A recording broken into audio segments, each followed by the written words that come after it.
The White House is urging restraint in Egypt today as at least 149 are killed in a police and military crackdown on Muslim Brotherhood protesters. Here is what Secretary of State John Kerry said earlier this afternoon. The United States remains at the ready to work with all of the parties and with our partners and with others around the world in order to help achieve a peaceful, democratic way forward.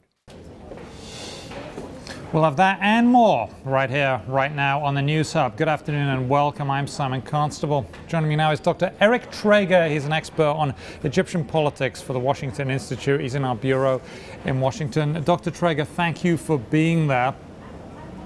Good to be with you. So this crackdown is going on in Egypt. How does this end in your view? I mean, the White House is urging restraint. Do you see that as likely? I don't see it as likely, unfortunately. I mean, I think what we're probably going to see is persistent civil strife. It's not clear whether we're going to see these kinds of episodes reemerge day after day, but certainly dispersing the crowd at Rab al-Adawiya and in front of Cairo University is just going to send these Muslim Brotherhood protesters elsewhere. And I think it's going to make the chaos more widespread.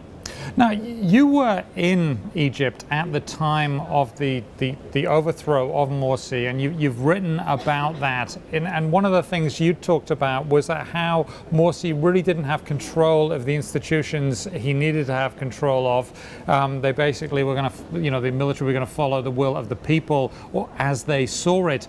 How do we get from where we are now back to a stable country where whoever's elected is obeyed by, or is obeyed by the, or obeys the system? I mean, I just think we're a very long way from there. Certainly I view the removal of Morsi as inevitable, given his total loss of control over the system. But what was not inevitable is the way in which the military is dealing with the Muslim Brotherhood today. Certainly that conflict between the military and the Brotherhood is existential. The military fears that if the Brotherhood comes back to power, the generals' lives will be in danger. The Muslim Brotherhood is not likely to participate in any process moving forward because that would mean accepting Morsi's removal. But none of that means necessarily that the military needs to execute a crackdown of this sort. And by doing that, I think it really jeopardizes the civilian transition that the military promised. Frankly, I think today's events show that transition is just not really going to happen.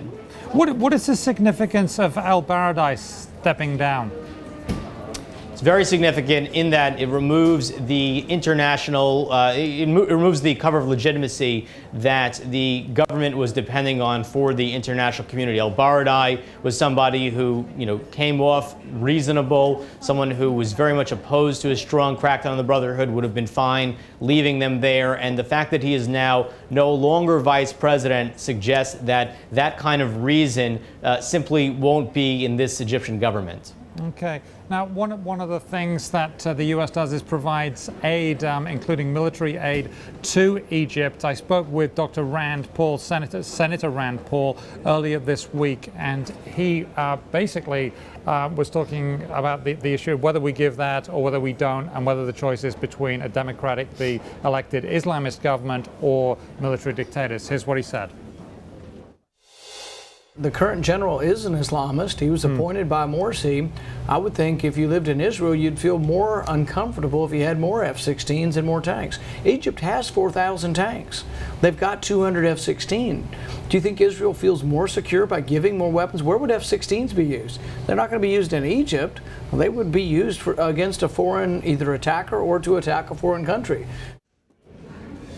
Okay, that was Rand Paul earlier this week, and there's a lot more in that interview. But Dr. Trager, I know that you think we should continue to give money to Egypt and Egypt's military, even though there was a coup. Why do you say that?